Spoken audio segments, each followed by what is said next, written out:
바울 사도께서는 3절 하반절에 내가 이 일을 위하여 매임을 당하였다고 말씀합니다. 언제 매임을 당하였냐? 사도께서 모태에서 매임을 당했다고 말씀합니다. 다메섹 도상에서 빛 가운데 그를 한 번 더 매셨습니다. 때가 참에 하나님께서는 사도로 하여금 복음을 깨닫게 하시고 스스로 그 매임에 순종하게 하셨습니다. 처음에는 복음을 부끄러워했지만 나중에는 충성되이 여겨, 나를 충성되이 여겨 내게 직분을 맡기시니 이렇게 기꺼이 감사하고 감사함으로 그가 스스로 매여서 그의 생애 동안 그는 충성했던 것을 볼 수가 있습니다. 그러면 이렇게 기도의 후원을 받은 사도께서는 어떻게 사역을 하셨냐?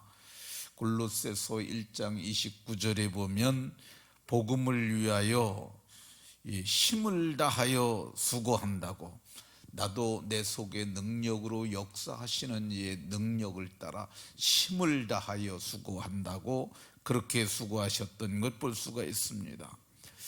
두 번째 디모데후서 4장 2절에 보면 때를 얻든지 못 얻든지 복음을 전파하라고 디모데에게 말씀하십니다. 디모데만 그렇게 하라고, 디모데에게 그렇게 말씀하시는 것은 그분 스스로 때를 얻든지 못 얻든지 복음을 전하셨기 때문으로 보입니다. 세 번째, 사도께서는 어떻게 사역을 하셨느냐? 이 장소를 불문하고 어디서든지 복음을 전하셨습니다. 내 복음을 위하여 갇힌 중에 빌레몬서 1장 3절에 말씀하시는데 그는 감옥에 갇혀서도 거기서도 복음을 전했어요. 네 번째, 그는 직업을 불문하고 어떤 직업을 가졌든지 사람들에게 복음을 전했어요. 그는 루디아에게도 공무원 간수였던 간수에게도 귀신 들린 여종에게도 기타 등등 전했던 것을 볼 수 있습니다. 바울 사도께서 어떻게 복사역을 하셨느냐? 인종을 구분하지 아니하고 복음을 전했습니다. 로마서 1장 14절에 보면 헬라인이나 야만인이나 종이나 자유자나 이런 사람들에게 다 자기가 빚진 자라고 복음 말하는 걸 볼 수 있습니다. 어제 헬라인에 대해서 조금 얘기했습니다. 헬라인이라고 말하면은 헬라어를 사용하는 사람들이고, 이 헬라어는 상당히 완성도가 높은 언어라고 할 수 있습니다. 고대 헬라어나 현대 헬라어나 크게 차이가 없어요. 그러니까 그때 이미 헬라어는 이 형태를 거의 온전히 갖춘 그러한 고등한 언어라고 할 수 있습니다. 근데 이 헬라어가 어디서 나왔느냐? 그리스에서 나왔어요. 그런데 그 헬라어를 세계에 공급한 사람, 그건 알렉산더죠. 이 알렉산더가 주전 300년 경에 이 고레스가 세운 페르시아 제국을 무너뜨리고 그가 이 새로운 제국을 세웁니다. 근데 이 행정으로 나라가 너무 크니까 언어가 다 다르고 그러니까 통치가 힘드니까 길을 뚫고 두 가지를 했어요. 하나는 길을 뚫고 하나는 언어를 대표적 언어로 헬라어를 채용해서 했던 걸 볼 수가 있습니다. 그러니까 이 바울 사도께서 이렇게 큰 사역을 할 수 있었던 이유가 그가 유대인이었기 때문에 유대인들이 하는 히브리어를 할 수 있었고요. 길리기아 다소는 거기는 헬라 지역은, 그리스 지역은 아님에도 불구하고 헬라어를 사용하는 길리기아 다소 지역에서 그분이 자라났어요. 그러다 보니까 그는 헬라어를 하는 강점과, 그리고 유대인의 히브리어를 자유롭게 구사할 수 있는, 그래서 복음을 이해하는 데는 헬라어, 복음을 이해하는 데는 히브리어, 복음을 전하는 데는 헬라어를 사용할 수 있었습니다. 그러니까 헬라어를 사용하는 사람들은 당시의 문명인이라고 할 수 있습니다. 그리고 헬라어를 잘 사용하는 사람들은 쉬운 말로 얘기하면 유식한 사람들이에요.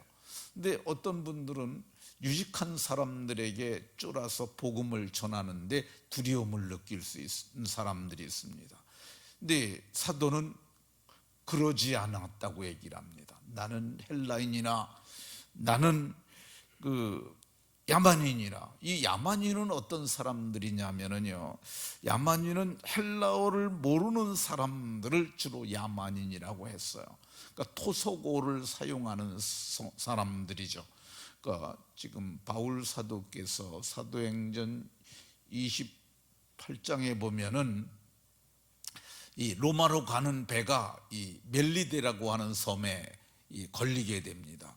그래서 그 섬에서, 거기서 이제 배가 다 파손이 되고 그랬으니까 거기서 머물러 있는데, 그 섬이 그 토인들이 살던 섬이었어요. 그래서 이 보블리오라고 하는 사람이 그들을 영접하고 그들에게 먹을 것을 줬는데, 이 바울 사도께서 보블리오의 아버지의 병을 고쳐주고, 열병을 고쳐주고, 그들에게도 복음을 전해서 거기도 그리스도인이 되게 했던 것을 볼 수가 있습니다. 그러니까 사도는 헬라인이나 야만인이나 무식한 사람이나 유식한 사람들이나 그들에게 가리지 않고 복음을 전했어요. 우리는 이 같은 민족 안에 살면서도 너무 무식하고 너무 이렇게 상스러운 사람들, 교양 없는 사람들에게 아우, 저런 인간이 예수를 믿겠어, 저런 사람들한테는 안 돼, 우리는 이런 생각을 가지는 경향들이 있습니다. 그런데 박효진이라고 하는 장로님이 있어요. 근데 이분이 간수를 했던 분이세요. 그래서 우리말로는 교도관인데, 교도관 사역을 하셨던 분인데, 그분이 거기서 죄 짓고 들어온 수많은 사람들을 만나잖아요. 근데 수많은 사람들에게 그가 복음을 전합니다. 그분이 쓴 책이 한 권 있는데, 하나님이 고치지 못할 사람은 없다, 그런 책을 썼어요. 그러니까 우리는 복음을 전하는데 제한을 받으면 안 됩니다. 제한을 받지 말고 누구에게든지 전해야 해요. 지혜 있는 자나 어리석은 자나. 이 어리석은 자들은 교육을 받지 못한 사람들이죠. 그러니까 그 사람들에게도 이 채무 의식을 가지고, 사실 바울 사도가 헬라인들에게 빚진 거 없습니다. 그리고 야만인들에게도 빚진 거 없어요. 근데 빚진 것 없는데 사도는 뭐라고 고백하느냐 하면은요, 네, 헬라인이나 야만인이나 지혜 있는 자나 어리석은 자들에게 다 내가 빚진 자니라. 그 얘기는 내가 하나님께로부터 큰 사랑을 받았고 큰 복음을 받았는데, 내가 나 혼자만 갖고 있으면 안 된다는 것, 주께 받은 것을 내가 전해야 한다는, 그게 채무의식이죠. 내가 주님께 이토록 놀라운 은혜를 받았는데 이거를 우리도 전해야 되지 않느냐, 이런 겁니다. 그러니까 우리나라가 사실은 이 100여 년 전만 해도 깜깜했던 나라 아닙니까? 그런데 몇몇의 사람들이 와서 복음을 전하기 시작했어요. 우리나라가 지금은 이 전쟁 이후에 우리나라가 세계에서 경제력으로 따지면 거의 끝 순위에 있었고요.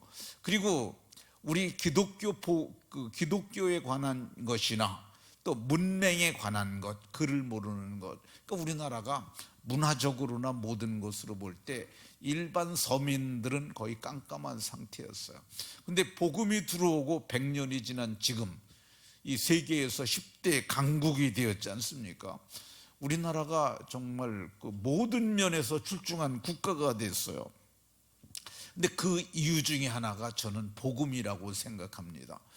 그 역사학자들은 이 바울 사도께서 이제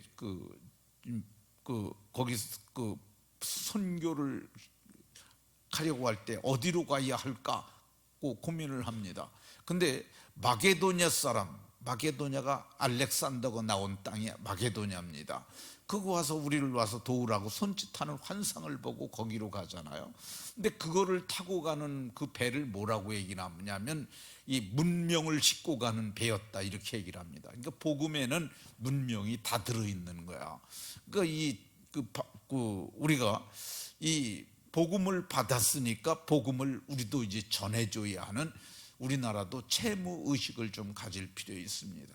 그리고 우리가 이렇게 흘려 보내잖아요. 우리가 캄보디아에도 우리가 지난해에 금년에 그래도 성도님들이 힘쓰고 애써서 헌금했고 했는데 이게 우리가 흘려 보내는 것이 그게 우리에게는 어떻게 보면 소비라고 할 수 있어요. 근데 하나님이 그걸 보시고 성경은 뭐라고 그러냐면 부어주시겠다고 말씀하세요. 이 부어주심의 복을 경험하는 비결이 뭐냐? 바로 그런 거죠. 심지 않고 거두려는 것은 그것은 자연계에서도 있을 수 없는 거야. 우리가 믿음으로 심으면 하나님께서 우리에게도 갚아 주실 줄로 믿습니다. 채무 의식을 가지고 흘려보내는 복된 성도들이 다 되시기를 주 예수 그리스도의 이름으로 축원합니다.